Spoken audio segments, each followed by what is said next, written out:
noches, bienvenidos a El Pentágono. Señores y señoras, ¿cómo les va? Hoy ausente con licencia, Francesco Zarati, no como Gonzalo Mendieta, que se falta cada vez. No, no es así. Hoy. No, hoy día. Gracias por estar con nosotros. Gracias. Pero hoy reemplazando a Francesco Zarati, alguien que ha estado varias veces aquí en El Pentágono y con el mismo tema, y hoy vamos a hablar del mismo tema. Está Cecilia Requena. ¿Cómo te va, Ceci? ¿Cómo te presento? Activista del medio ambiente. Entre ¿no? otras Así. cosas soy eso, y es una Activista buena eres. descripción. ¿Así? No podría decirte trotskista del medio ambiente. No, ¿No es el equivalente? francamente no. O sea, podrías razonar sobre el tema y no encasillarte en un no. Sí, esto ha comenzado mal, ¿no? Sí, podría. Bien, bueno. Ya verás. Está Marcelo Arequipa con nosotros. ¿Cómo te va, Marcelo? Bien, Mario. ¿Y la Nino? ¿Cómo estás, señor Oscar? Bien. Bien, vamos a hablar hoy día de Chepete. ¿De qué? De Chepete no es un cómic, no es un personaje que tenga que ver con alguna historieta medio cómica, no. Chepete es en realidad más que del Bala, deberíamos hablar de Chepete. ¿Y qué es Chepete? Es una región muy cerca de Pilón Lajas o dentro de Pilón Lajas, que es el verdadero lugar donde se va a construir, de acuerdo a lo que ha informado el gobierno, y tiene muchos años para hacerlo. Ya se han iniciado los estudios, donde va a hacerse la construcción de la represa. No es el Bala. En el Bala, en el angosto del Bala, donde debería haberse hecho esto, se va a hacer únicamente una generadora, una pequeña contención nada más, de acuerdo a la explicación del ministro de Hidrocarburos. Pero Chepete es el lugar donde va a generarse la mayor cantidad de energía. De acuerdo a los datos que tengo, 3.251 megabytes más los 400 y pico que tiene el Bala, tenemos en total 3.600 megabytes, el doble de lo que actualmente utiliza Bolivia, lo que va a significar que vamos a poder exportar energía. Hay un costo, 6.000 millones de dólares, que según el gobierno hay gente que está muy interesada en meterle dinero acá. ¿Es energía limpia? Sí, según el gobierno sí. Pero hay una serie de problemas. El Bala es un proyecto que se lo discute hace años. Durante la dictadura de Banzer se llevó adelante también un gran estudio, unos rusos que llegaron, y entiendo que los mismos rusos en su momento dijeron, los dos cerros que circundan ese angosto no van a resistir una estructura, por eso se pensó allá. Se van a anegar muchos kilómetros de selva, y de acuerdo al ministro de Hidrocarburos, únicamente el 1,9% se va a afectar de todo el territorio.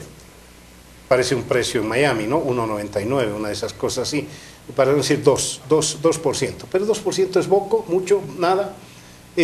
Lo cierto, y en todo caso, es que hay protestas. Hay mucha gente que está protestando porque dicen que se va a afectar mucho. 1, Pilón Lajas; 2, el Parque Nacional Madidi. Se va a negar un monte de territorio, se van a afectar personas, se van a desplazar personas, gente que vive allá, y que esa situación va a ser terrible la respuesta agroambiental, tal como está ocurriendo en varias represas, no solo acá en el mundo. En el Brasil han construido algunas con afectación directa a Bolivia. San Antonio creo que es una de ellas. Pero que va a haber una discusión muy grande, no tengo la menor duda. Pero quien no tiene la menor duda tampoco es Cecilia Requena, así que dale, Ceci. Gracias, Mario. Tengo dudas, es saludable tener dudas, pero Yo también pensé que algunas tenías certezas. Sí, tengo algunas certezas, pero siempre hay espacio para la duda. Y de hecho, quisiera comenzar por ahí. Quisiera relevar la parte en que el presidente de la República, del Estado plurinacional, nos dice que vamos a ser nosotros, los de La Paz, quienes vayamos a decidir. Eso abre un espacio que a mí me parece fundamental y que debería haber existido desde antes, de debate público amplio sobre un asunto tan importante como nuestro futuro energético, ¿no? Nuestro modelo energético, nuestra matriz energética. Entonces, creo que ahí se van a poder plantear varias dudas y varias certezas y podremos tomar la mejor decisión posible. Es, por ejemplo, lo que ha hecho Uruguay en su momento. Ha tenido un gran debate sobre qué hacer con su matriz energética y ahora tiene aproximadamente 95% a punta de renovables. Ha hecho una transición energética de más o menos 10 años. ha dejado de importar hidrocarburos de Argentina, como hacía, y ha puesto básicamente eólica. Y esto en estos 10 años que acaban de pasar, los mismos 10 años del gobierno de Evo Morales. Eso, insisto, gracias a un amplio debate previo que duró unos buenos años de qué era la mejor opción, cuál era la mejor opción. Entonces, realmente celebro eso porque creo que todos merecemos pensar, discutir, conocer. Y es que la realidad actual al respecto es muy dinámica, ¿no? Es algo que tenemos que entender. En este preciso momento está ocurriendo una revolución energética a partir de las renovables. Y cuando hablo de revolución, estoy hablando de una revolución también en términos de su competitividad. Es decir, en este momento las renovables ya son más competitivas que casi cualquier otro, o en ciertos lugares que cualquier otra fuente de energía. A ver, Ceci, sí, un poquito, dame tiempo para explicar. Lo que pasa es que me traiciona a mí el periodismo. Está bien. Sé que el Pentágono tiene un espacio muy de gente que sabe de los temas, pero me encantaría que le expliques a la gente, cuando te refieres a renovables, ¿a qué es renovables y por qué te refieres a ellos? Bien, me estoy refiriendo, por ejemplo, a la energía solar, que es la energía que proviene del sol, y la eólica, que es la que proviene del viento, pero también hay otras como la geotérmica. De hecho, la energía hidráulica, que es la que también se genera por el movimiento del agua, también se considera renovable, pero con condiciones, siempre y cuando no sean de envergadura y no tengan una afectación ambiental importante, que es el caso de las megarepresas, por ejemplo, de Brasil. Entonces, ahí ya no se puede hablar de una energía limpia, ¿no? Es una energía sucia porque genera muchísima contaminación o muchísimos costos ambientales. Entonces, de esas energías estoy hablando. Para ser más clara todavía, en el caso de la solar, paneles solares. Los paneles solares que, por ejemplo, en Alemania, es otro ejemplo aparte del de Uruguay, han generado hace más o menos un año, y estaba viendo en mi Facebook, me volvió a salir esas cosas de hace un año, que es casi 80% de la demanda eléctrica de semejante país industrializado fue generado solamente con energía solar. Era un día como hoy, de verano, no es que en todos los días es así, pero eso muestra una potencialidad porque además no han terminado de hacer la instalación de energías renovables. Alemania, por ejemplo, ha optado por algo muy distinto, que es ir hacia la solar y la eólica. Los países súper sofisticados que tienen todas las posibilidades sobre la mesa están tomando una decisión que va acorde con el siglo XXI, ¿no? Porque aquí hay que pensar con cierta visión, no podemos pensar en la situación actual, que ya tiene indicaciones claras, sino encima en las tendencias. Y la tendencia de las energías renovables es a abaratarse. ¿Por qué? Porque son básicamente una tecnología, no es un recurso natural. O sea, a diferencia del gas, ¿no? Que se acaba, del el carbón. petróleo Exactamente. se acaba. Son un recurso natural que se acaba y tiende a ser, a encarecerse y a complicarse. En cambio, en el caso de las energías renovables, estamos hablando de aprovechar algo que, como bien dice Jeremy Rifkin, el sol no te va a pasar factura, el viento va a estar soplando inclusive cuando pasen cosas terribles. Entonces, una vez que has instalado tu matriz energética a partir de las renovables, y esa es otra cosa que también Jeremy Rifkin, un gran pensador que pueden buscar en el internet, está diciendo, es que llegas a un costo marginal literalmente de cero. Hay momentos en que en otros países el costo de la energía está siendo negativo, ¿no? En California le han tenido que pagar a la gente para que siga consumiendo energía por problemas de red, que ya no voy a entrar en esos temas. Pero ese es el punto. Entonces, estamos en un momento, Mario, en que estas alternativas no hacen más que abaratarse, además a una velocidad similar a la de los celulares, ¿no? Y a las computadoras, porque es tecnología otra vez. Entonces, en 18 meses, ¿no? Si ahora cuesta 0,70, bueno, ahora dicen que es 0,40 centavos de dólar el megavatio, podría costar 0,2 en 18 meses. O sea que esto es muy rápido. Y ese es un tema importante porque una represa como la que se está planteando tarda años en construir. Entonces tú tienes que ser capaz de imaginar cómo va a ser el mercado en ese momento. De hecho, parte de la justificación de esta represa, que menos mal que no la van a hacer en el Bala, eso no deja de ser otra buena noticia que tenemos que relevar, porque eso sí que era muy grave, eso sí que afectaba aún más al Maridi y al Pilón. ¿Conoces Chepete? ¿Dónde va a hacerla? No he estado ahí, pero conozco la región, la he volado, he estado en Rurrenabaque, he estado en toda esa área, ¿no? La conozco, pero tampoco la domino, ¿no? Sin embargo, me he tomado el trabajo de mirar dónde estarían estas otras opciones, y son más hacia el oeste, ¿no? Hacia los afluentes, ¿no? Bueno.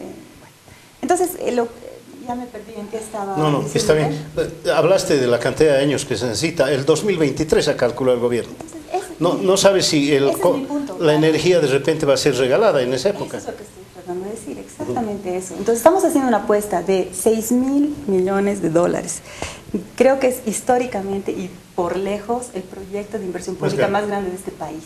Y eso es mucha plata. Es, si no me equivoco, 20% de nuestro PIB, ¿no? 30.000 millones de dólares. Bueno, vamos a invertir eso en una energía que podría muy fácilmente, yo creo que de hecho ya no es, y eso es lo que nos debe el estudio de Geodata, competitiva frente a otras. Y yo me pregunto, ¿no? ¿Por qué habría de Brasil y otros países a los que supuestamente les vamos a vender comprarnos? Si ellos pueden poner sus plantas solares como están haciendo, ¿no? Chile está poniendo en Atacama una planta de energía solar. ¿Por qué van a comprar una energía más cara? Porque además no solo hay que tomar en cuenta el costo de la represa, sino el costo de la transmisión. Necesitamos esas torres que son llenas de metal macizo, son muy caras. Yo he escuchado diferentes precios, francamente no estoy en condiciones de decir cuál es el precio actual. Me han dicho que hasta $300.000 por kilómetro cuadrado de transmisión. Yo alguna vez escuché hasta $1 millón por kilómetro cuadrado. Entonces, el punto es que ya no solo un problema ambiental, digamos que también lo es, y podemos hablar de eso, sino es un problema de visión económica. Sí, y energética. A ver, para no meternos en este problema, ¿por qué crees que en el gobierno se han reunido unos cuantos loquitos y han dicho, vamos a gastar 6.000 millones de dólares y vamos a reventar a Bolivia, y no me interesa que Chile esté haciendo, no queremos hacer eólica y no queremos gastar aquí? ¿Por qué crees que hay una mentalidad así? Mario, yo me hago la misma pregunta, porque viendo datos duros, uno fácilmente puede llegar a la conclusión que yo te estoy dando. Yo no he hecho, ¿no?, un doctorado en esto, ¿no? Lo que hago es estar muy bien informada cotidianamente sobre estos temas. Entonces yo tengo unas cuantas hipótesis, son eso, pero la primera sería que el gobierno está apostando, y esta es una hipótesis que me copio de alguien que me la comentó y creo que es factible, que está apostando a estos proyectos símbolo, ¿no? Así como, ¿no?, el Tupac Katari, el Bala, como grandes, el ingenio azucarero, grandes aspiraciones, ¿no?, del siglo pasado, y que han quedado como pendientes, ¿no? Y las está queriendo poner en marcha ahora para decir que en el gobierno de Evo Morales hemos dado estos grandes pasos cualitativos hacia adelante. Esa puede ser una cosa. La otra cosa que yo veo es que el gobierno está con mucha tendencia, y me gustaría saber por qué, a apostar a los megaproyectos, a proyectos pero así fabulosos, ¿ve?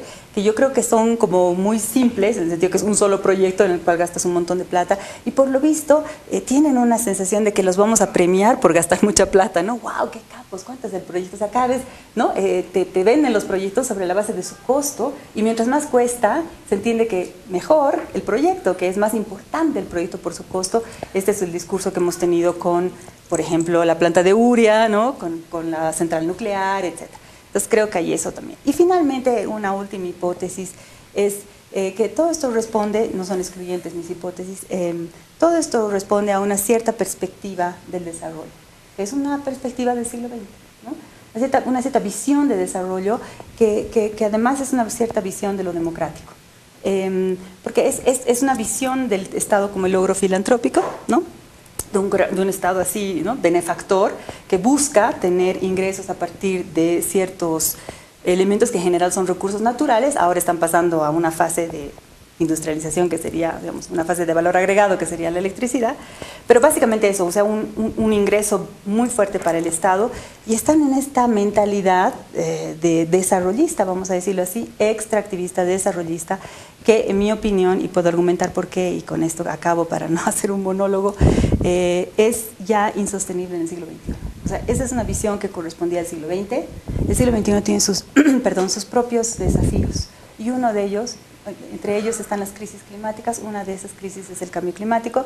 Entonces hay que pensar de otra manera ya las cosas, y creo que no están siendo capaces de pensar en clave de siglo XXI, y por eso nos están presentando, y lo voy a decir de un modo un poco duro, proyectos zombies del siglo XX. Sí, cerebro.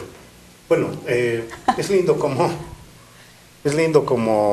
lo planteas, si no hay duda, de energías renovables, de energía eólica, solar, etcétera, en un país donde se sigue usando la leña. Sí. Se sigue usando leña, y que quisiéramos de alguna forma encontrar alguna respuesta para esas cosas. Luego de los mensajes vamos a entrar ya en la consideración desde el punto de vista del derecho y la politología sobre esto. Por favor, espérennos. Nada más hablando de Chepete, hay que memorizarse ese nombre más que el bala, aunque el bala es más fácil recordar por el balazo ese que tiene ese cerrito ahí en Rurrenabaque, o cerca de él. Chepete, ¿cómo se puede manejar esto desde el punto de vista del derecho? No sé si eso vale o no, pero Gonzalo Mendieta tiene siempre las respuestas. Estaba ensayando una respuesta en el intermedio, pero no voy a hablar de esa respuesta. Yo veo algunas vertientes que coinciden con lo que dice Cecilia. Una es, digamos, esta idea de los grandes mitos de la historia boliviana del pasado, que es, a ver, el Mutumbo. Yo creo que es un caso semejante. Apostar por el anhelo, digamos, de una comunidad y por algo que todos los bolivianos pensábamos que algún rato debía desarrollarse. Más bien la negligencia de nuestra dirigencia había evitado que se desarrolle. Yo creo que es el contramensaje. Llegaron los que ya no son negligentes y van a, digamos, dar pie a las grandes aspiraciones nacionales. Yo creo que en el caso del Mutum y en el caso de San Buenaventura, con los últimos datos que se han hecho públicos sobre la carencia de materia prima para ingenio, entonces ahí vemos que, digamos, la narrativa histórica de estos grandes anhelos tiene sus falencias. Y no siempre estamos dispuestos a contradecir esas viejas creencias, los mitos nacionales. Pero esa es una vertiente. La otra yo creo que es, ¿qué vamos a vender? ¿No? O sea, suponiendo que, no suponiendo, el gas está bajando de precio y el país muchas cosas para vender no tiene. Entonces, el proyecto anunciado por el gobierno hace tiempo fue, bueno, vamos a vender energía eléctrica. Yo me pregunto, se han comenzado algunos proyectos que parecen menos faraónicos, como el proyecto de Miguiles, hidroeléctricas, que va a estar listo para el 2019, que es un viejo proyecto incluso acariciado por la empresa privada en los años 90 y que no terminó de sellarse. Entonces uno dice, bueno, puede tener cierta lógica. Pero quería ser de abogado del diablo luego de decir eso. Y es al leer las razones que Cecilia expresaba en una nota, creo, de ANF, sobre por qué no, yo me preguntaba, ¿es por qué no a esta represa o es que ninguna represa es buena? Porque a ratos da una impresión, uno podría abogar, claro, acá hay una suerte de integrismo, nunca una represa puede ser buena. Entonces, claro, esa es una pregunta que a mí me hacía dudar, si son objeciones a este proyecto, digamos, por consideraciones ambientales, por la zona en la que está, si uno le puede ver varios peros. Pero claro, desgranando el discurso, es, a ver, ¿estamos hablando de nunca no a una represa? Bueno, es una pregunta que voy a responder. Como decía antes, ¿se acuerdan? Mencionaba yo que esta energía hidráulica a menudo es verdaderamente sostenible, ¿no? Además que hay nuevas tecnologías incluso en esto. De hecho, lo que van a poner en el bala es eso, es una cuestión de tránsito, que se pone una turbina en el río, hasta donde entiendo, y la fuerza del río genera electricidad. Y de esas tecnologías hay muchísimas que son perfectamente sostenibles porque, como decía antes, no generan altos impactos ambientales. Siempre hay un impacto, pero no son al punto que tú dices, oye, los costos son mucho más altos que los beneficios. También por eso celebraba yo que no se piense en el bala, porque es así, esa inundación, ese lago, esa afectación al Madidi, y ahora voy a hablar que no es solo el Madidi, como lo he dicho en algunas otras ocasiones, ya implica nuestra lluvia, las lluvias, y estoy hablando de La Paz, Cochabamba, etc. Sí, es bueno que no sea así, que sea más hacia el oeste, por tanto el impacto se estima, yo quiero ser aquí prudente, menor. De verdad que va a ser muy importante ver los resultados que tienen que venir a raíz de este estudio con Geodata, aunque es raro porque Geodata tenía que tener un año más para hacer un estudio que no ha terminado, ya lo han contratado para hacer prácticamente el diseño final y eso es raro, hay que ver. Pero bueno, hay que mirar las cosas. Entonces, para cerrar esta respuesta, lo que sí es un problema per se son las mega represas tropicales. ¿Okay? Estas han demostrado ser brutales en sus efectos, no solo para la población, sino para el medio ambiente. pero puede haber pequeñas represas y de hecho, por ejemplo, hoy día alguien que sabe mucho mencionaba que podríamos generar más energía que la que está siendo planteada acá, y no es poca, son 3.600 megavatios, es brutal, es como decías, duplica nuestra capacidad que está alrededor de 1.800, con las caídas de agua, que es el caso de Songo. Entonces, ¿por qué? Porque la caída de agua... Ya es una fuerza. Exactamente. Entonces tú podrías ver, ¿no? Yo no sé acá, la verdad es que aquí hay que tener mucho cuidado con los temas técnicos, pero de manera general puedo decir que ese tipo de aprovechamiento de la fuerza del agua está entre las energías sostenibles. Entonces es un problema de que esté situada en la Amazonía y que sea mega represa. Son ríos que están, digamos, ya en un lugar más o menos plano y las inundaciones son enormes y los lugares son riquísimos y encima se genera un montón de metano para tratar de ser sintética, ¿no? Entonces no es una impugnación a cualquier tipo de represa, no la es. Podrías en verdad entonces, es difícil, a ratos con la prédica del gobierno que es tan detractora de cualquier cosa que no huele a sus propios lemas, es casi ingenuo pedir una discusión razonada. Pero quería leer en lo que decías, entonces se podría discutir cómo mitigar ese daño y cómo hacer algo distinto. Pues sí, pero si nos demostraran, y yo creo que ese es el debate, que esa energía va a ser competitiva. Porque si yo encima les demuestro que tenemos alternativas más baratas, más rápidas, una central, tú puedes generar así 1.000 megavatios en menos de un año, si instalas como está haciendo Chile, ¿no? En Atacama, ¿no? Entonces, y va a ser más barata encima, entonces discutamos todo más en futuro, conjunto, digamos. claro. Entonces, ¿por qué tengo...? O sea, está bien, sería válido, si no tuviéramos opción, sería muy importante discutir dónde puedes poner la represa de manera que genere, minimizar el daño, ¿no? Aceptando, a diferencia de lo que Mario piensa de mí, que un daño puede haber, si es que sí, que no soy eso.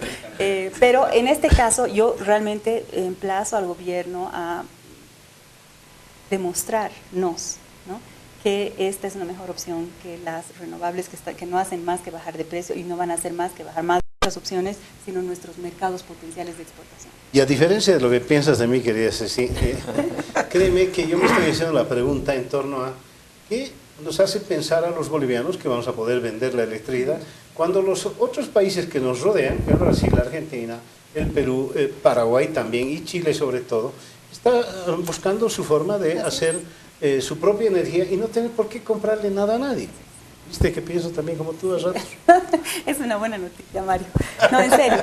Yo creo que tenías bien guardada. Está muy bien, sí, está muy bien. Hay que, corazoncito ecológico. Esa idea con la que están queriendo reemplazar al gas. Es que estamos en un momento crítico, hay que entender eso. Estamos en un momento crítico, no solo como bolivianos, sino el mundo entero está en una especie de quiebre, en que tenemos que salir, por las razones de cambio climático, de una economía basada en los combustibles fósiles a una basada en las energías renovables. Y esto no es fácil, ¿okay? Esto es complejo, pero hay países que lo están manejando re bien, es el caso de Alemania, por supuesto que tiene mucha plata, pero otros como Uruguay.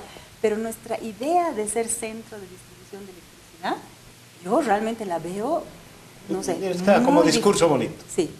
Entra dentro de la retórica, perdón, voy a meter mi cuchara porque este tema tiene que ver con el mensaje, yo creo. Porque me estoy dando cuenta que de alguna forma probablemente uno puede convivir con ese tipo de represas si no hacen el daño en el que acabas de decir en el tema tropical y convivir también con otro tipo de energías que son renovables. Pero eso tiene que ver otra vez con el mensaje, porque cuando uno habla de esa represa tiene que también hacer mención a que con todos los adelantos tecnológicos que hay hoy día, no es lo mismo que han hecho los chinos con el Yangtze. Así es. No estamos hablando del mismo impacto, lo mismo que va a pasar, lo que se suele utilizar en las redes sociales como agoreros de que va a desaparecer totalmente todo y que eso va a ser, digamos, realmente un desastre. No creo que sea eso. Pues ahí el mensaje y cómo uno emite es muy importante, creo. Y volviendo un poco al tema de por qué se establecen este tipo de, hoy día, por lo menos en este gobierno, por qué se siguen estableciendo este tipo de lógicas de obras mayores. ¿Cuál es la razón? Ahí yo creo que más bien hay una especie de inclinación mayor a manejarse bajo lo que alguna vez había dicho aquí de la política de la épica. Nos encanta demostrar a nuestros gobernantes en general, para tener mayor éxito, digamos, si quieren, en la política, mayor rédito, que estamos haciendo una batalla y estamos consiguiendo cosas épicas, algo que no se había hecho antes. Por tanto, nuestro éxito va a ser mayor. Cuando realmente hay que saber medir, creo yo, en qué momentos este tipo de mensajes de la política de la épica funcionan y en qué momentos más bien manejarse bajo la lógica de la pequeña gran política que es inmiscuirse más bien con asuntos más cotidianos, no cosas mayores, son más importantes. Había un debate, yo recuerdo bien, un artículo del diputado Canelas en La Razón, poco antes del referéndum del 21 de febrero, en el que decía, este ya no es el momento de la política de la épica. Lo que tenemos que hacer hoy día es administrar las cosas cotidianas que le afectan a las personas. Eso es lo que tenemos que empezar a responder, porque, entre otras cosas, nos vamos a empezar a debatir que probablemente los siguientes años nos afecte un poco más o menos, no sé, la crisis económica, y ahí la gente que vive en las ciudades se va a sentir más afectada y por tanto hay que resolver esos problemas que son cotidianos de la gente, administrarlos esos. Yo creo que aquí hay un elemento que se ha quedado un poco fuera de este diálogo, pero creo que también es importante y de repente Cecilia, yo me quedo con más dudas que certezas en esto. ¿Qué pasa también con este debate y la afectación que va a haber en el tema de los pueblos indígenas que están asentados en la región?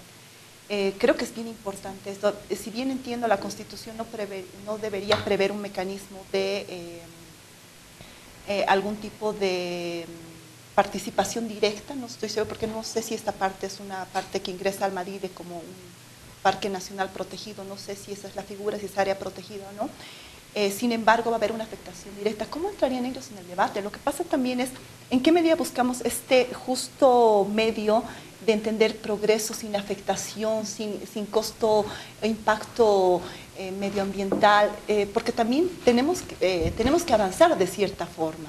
Me ha gustado mucho el que tú toques alternativas en relación a la propuesta que está haciendo el gobierno. Sin embargo, hay una afectación directa. ¿Qué pasa con el tema de los pueblos indígenas? Me parece que están los mocetenes, Chimanes también. asentados ahí. ¿En qué medida ellos o nosotros como paseños podemos generar un debate sin ellos también? Porque la afectación directa es a ellos, ¿no? O el beneficio de alguna forma. O el beneficio, ponte que la circunstancia dé para una buena cuestión económica, ¿por qué no podrían beneficiarse? Sí, y eso es lo que normalmente se maneja como compensación, que es lo que pasa un poco en el sur, ¿no? En el Chaco, ¿no? Les dan una compensación por la explotación hidrocarburífera en sus territorios. No, definitivamente, Nino, debería haber una consulta previa, porque eso sí que es una afectación brutal. Me dicen que son aproximadamente 20 comunidades, de hecho ya se están reuniendo. Claro, cambias completamente su forma de vida, porque la pesca, o sea, una represa es tan elemental como ponerle una pared a un río.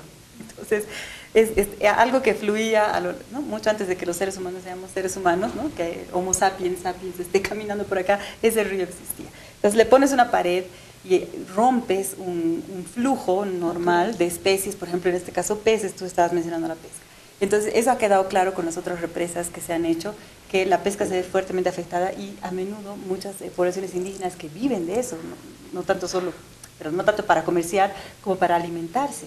Entonces es una afectación, digamos, profunda y por tanto debería haber una consulta previa.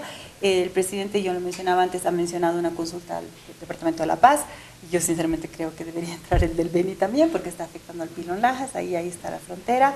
Así que, pero más que la consulta, que es, digamos, el punto de llegada, ¿no? Lo que debería ocurrir aquí, por ejemplo, en el estudio es ver tratar de apreciar ese impacto, ¿no? Primero, visibilizar lo que era, creo, tu punto, ¿no? Y luego hacer realmente una información a fondo de lo que podría ser. Pero insisto, yo creo que si en la discusión insertamos las alternativas, vamos a ver que muy probablemente es un muy mal negocio y muy mala inversión de nuestro dinero.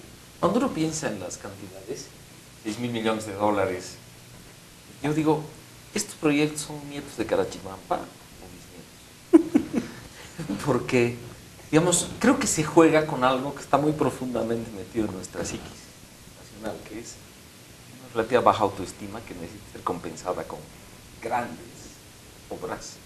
Y muchas veces, digo, cito el caso de Carachimampa porque como es un caso emblemático, digamos, de haber hecho algo que finalmente no sirve. y que ha costado mucho dinero.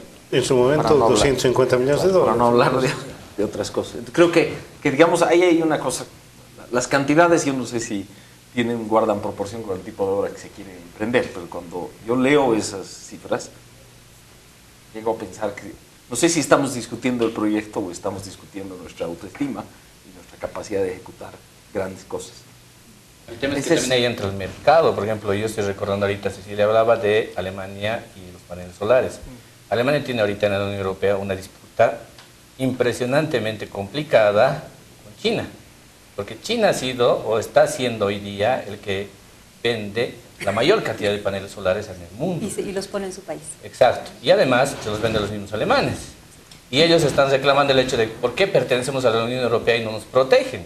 Una segunda vertiente, a mí me parece. Una segunda vertiente la puedes dar después de los mensajes. Es de agua, así que Producción vamos. me está pidiendo, por favor, luego de los mensajes, vamos a hablar de este tema. Quería tocar un tema sobre libertad de expresión que Nino maneja muy bien, pero creo que nos va a derrotar este tema de las energías. Luego los mensajes, por favor. Bien, gracias. Seguimos en el Pentágono. Le corté la palabra violentamente a Ya que no Gonzalo está Tieta. Francesco. De la vertiente. No está. ¿Qué era tu segunda No, mi vertiente? segunda cosa era la aspiración modernizante con la que también, con esa expectativa creo que se juega, que es qué vamos a hacer para finalmente modernizar el país, digamos. Yo creo que mirándonos en el espejo del primer mundo. Eso no necesariamente es malo, pero sí el hecho de no aprender de algunas experiencias, de lo que ha costado ese desarrollo en el primer mundo. Pero siempre yo, cuando converso fraternalmente o discuto con Cecilia sobre estos temas, me pregunto en términos políticos, la aspiración modernizante, que es la base sobre la que se hacen estos proyectos, ¿apela a la mayoría del país o no? Y digamos, ¿en qué medida la legítima lucha ecológica es una lucha de minorías? Y una pregunta más dura todavía, si está confinada a ser una lucha de minorías ante la aspiración modernizante mayoritaria. Voy un poquito más, perdóname, Ceci, no son palabras mías. Adelante. Voy a reproducir lo que dijo el ministro de Hidrocarburos el viernes en el programa que tengo de 9 a 12. Él me dijo, lo cómodo para unos ONGistas es teorizar sobre el tema desde sus cómodas casas y oficinas y oponerse a todo, porque reciben un muy buen sueldo de las ONGs. Eso es muy cómodo, sin pensar en que hay gente que tiene muchas necesidades económicas y que la gente de la región quiere desarrollarse y que nosotros estamos pensando, según el ministro, en darle comodidad, respetar el medio ambiente, pero además desarrollar el país. Estoy yendo un poquito más de Gonzalo Sánchez, la crítica directa del gobierno a esas ONGs que se oponen a todo. Yo acepto que ese es uno de los desafíos de los que nos llamamos ambientalistas o ecologistas, ¿no? Poder explicar mejor de qué va la cosa, ¿no? Pero empiezo por decir una cosa que me parece importante. Yo no trabajo en ninguna ONG. Y de hecho voy a decir algo más. La mayor parte de la gente que trabaja en ONGs no se atreve a decir ya nada en este momento. Ah, bueno, sí, tienes razón. ¿Ok? Parte de las razones de que sea yo una de las personas que está hablando de esto y no personas que, por ejemplo, tienen unos conocimientos técnicos especializados en temas específicos, tiene que ver también con esto. O sea que la gente de las ONGs, a diferencia de lo que dice el ministro, no se está quejando, está mutis, no está diciendo nada, ¿no? Por temor. Así que los que estamos diciendo algo somos movimientos ciudadanos civiles, voluntarios, ¿no? Que ponemos nuestra causa arriesgando algunas cosas, unos más, otros menos, no importa. O sea que no es correcto decir que estamos con un interés, ¿no? De tener un salario, no sé, lo que ha dicho el ministro, francamente me Pero parece. dijo algo más que donde tú sí estás, ahí voy. vive en la ciudad y no Voy. le interesa mucho lo que ocurre Bien, allá. ahí voy. El segundo argumento que me parece importante, que yo creo haberlo estado abordando, pero viene también con la pregunta de Gonzalo. Vamos a ver. Para que un desarrollo implique a más de la palabra, porque aquí la palabra implica hacer cosas, ¿no ve? Hacer grandes proyectos, ¿no? Poner fábricas, poner la planta de urea y más abajo la de propano y propileno, ¿no? Y carachipampa y no sé qué, ¿no? Pero para que eso sea verdaderamente desarrollo, ¿no? Debería mejorar las condiciones de vida de la gente, ¿no? Bueno, entonces, nuestro punto aquí es que este proyecto, ¿no? Empeora la vida de la gente, hasta donde se sabe, hasta donde lo conocemos, de algunas personas, en este caso las comunidades indígenas, por ejemplo, pero también, y ahora estoy yendo a los temas ambientales, las condiciones de vida de gente que no se imagina que tiene nada que ver con eso. Y ahora voy a explicar acá uno de los ejemplos de lo que estoy diciendo. Bueno, la selva tropical, la Amazonia en general, gracias a que existe la Amazonía desde Brasil hasta aquí, las últimas estribaciones de los Andes es justo donde está Rurrenabaque, el Bálado, en ese lugar empieza la subida. Gracias a que ese bosque existe, nosotros tenemos lluvias en todo el país hasta el norte de aquí. Eso ya está científicamente probado. Las personas que tengan interés en esto, busquen Antonio Nobre en internet y van a tener explicaciones. Es una persona que ha sistematizado varios centenares de estudios al respecto. Entonces, a propósito de desarrollo, el agua, es decir, la estabilidad del ciclo hídrico es pues fundamental para el desarrollo, ya ni siquiera para el desarrollo, para lo básico, exacto, que es tener agua que tomar, tener agua que riegue tu agricultura y por tanto los alimentos. Entonces, si nosotros, y esa es parte del desafío del siglo XXI, tenemos que entender las interdependencias, Mario, que las damos por sentadas. Damos por sentado que aquí va a haber agua, damos por sentado que aquí va a haber lluvias cuando tiene que haber. Todo eso está puesto en cuestión aún más por el problema del cambio climático. Y de hecho ya podemos ver indicios muy preocupantes, como el caso del Poopó. El caso del Poopó no es solo cambio climático, pero es también cambio climático. El caso de la sequía actual, la inundación del 2013, todos los modelos de cambio climático dicen que uno de los entre los efectos van a estar mayores sequías y mayores inundaciones. El bosque tropical, además de darnos lluvias, agua, está hablando de algo elemental, no podemos vivir sin agua más de 3 días, es algo fundamental para la vida, mucho más para el desarrollo. O sea, si quieres tener desarrollo, tienes que tener agua. Vean, por ejemplo, las dificultades de desarrollar donde no hay agua, ¿no ve? Además de eso, tenemos el problema del cambio climático, es decir, el bosque tropical nos sirve como una defensa, una especie de defensa contra los efectos más duros del cambio climático. Entonces, si estamos contribuyendo, y este proyecto contribuye, no destruye todo el bosque, no estoy diciendo eso, pero va en esa dirección. Si este proyecto contribuye a la destrucción de la selva, por ejemplo, estamos poniendo en riesgo el ciclo hídrico de todo el país. Y si a esto yo le sumo, porque no es solo, ahora dicen 2% del Madidi, sí, pero no es honesto decir eso, ¿no? Porque también han abierto el Madidi y todas las áreas protegidas a la exploración y explotación hidrocarburífera, ¿no ve? También la han abierto para la explotación minera, ¿no ve? Los parques nacionales. Nos estoy hablando de esos lugares que hemos separado, que son un poquito más del 10%, porque son tesoros.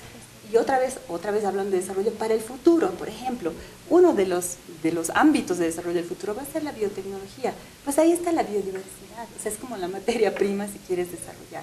Entonces, mi punto, y ahora con esto cierro, es que desarrollo tiene que implicar mejora de las condiciones de vida. El desarrollo tal cual se lo concibe ahora, y lo pongo entre comillas, lo que está haciendo, a falta de entendimiento de las interdependencias, está debilitando la base vital de la que dependemos. Y estamos hablando de cosas tan elementales como el agua, y no menciono otras como el suelo. ¿Okay? Entonces, no es tampoco válido ese argumento. O sea, no es que los ambientalistas se opongan a que la gente mejore su calidad de vida. Por el contrario, estamos tratando de que con el conocimiento científico que tenemos, tomemos opciones inteligentes que nos permitan mejorar la calidad de vida sin destruir la base vital de la que dependemos, lo que sería un suicidio. Y este es un problema, juro que ahora cierro, que no es solo de Bolivia, ¿no? Realmente es un problema mundial que estamos enfrentando. Se van a callar, ahora querían hablar cada rato. No, lo que pasa es que creo que hay más que certezas. Yo me quedo con ciertos cuestionamientos que justamente deberían ser el principio del debate, ¿no? Las afectaciones directas e indirectas que puede traer consigo todo lo que ha planteado el El gobierno le va a meter con todo, entiendo esto. El vicepresidente ha dicho hace mucho tiempo que si tiene que sacar petróleo para darle de comer al pueblo, lo va a hacer. lo dijo hace un par de años, creo, ¿no? El presidente ha anunciado que durante 3 años va a permitir transgénicos. Y debe ser mala palabra para cierta gente transgénico. Ahora, hay que reconocer que en este anuncio la señal de que se iba a dejar la decisión al Departamento de la Paz es una novedad. Sí. O sea, eso es algo distinto, digamos. Sí. No es, esta es, hágase y se hará. Esa es una señal distinta, yo creo, de cautela respecto a lo que sea la reacción. Y tal vez es una estrategia para salir de lo que se prevé que podrían decir las comunidades, que es no, y entonces subir un poco más la decisión al nivel de La Paz, donde él tal vez crea por estas ideas de desarrollo que la gente va a decir sí. Pero cada vez que habla de desarrollo me señala a mí, Cecilia. Estaba hablando de lo que decía Linos. Yo también celebro esta discusión, creo que este debate es importante. Es importantísimo, es vital. Reconocerá, Cecilia, en todo caso, que las megaobras en el mundo han servido en alguna oportunidad. Hablábamos con Gonzalo hace algunos segundos y él me recordaba Asuán, por ejemplo. ¿Ha servido Asuán? Claro que ha servido. Claro que sí. Pero también ha causado... Ese es el punto, ¿no? En esta lógica desarrollista no se toma nota de los costos a menudo. Y muchos costos, Mario, son de mediano y largo plazo, ¿no ve? Y los seres humanos, y eso ya está probado por evolución, somos bastante malos para enfrentarnos a riesgos que no son inmediatos y concretos. Entonces, todos estos riesgos que estamos, todo este desastre que estamos cargando del siglo XX, justamente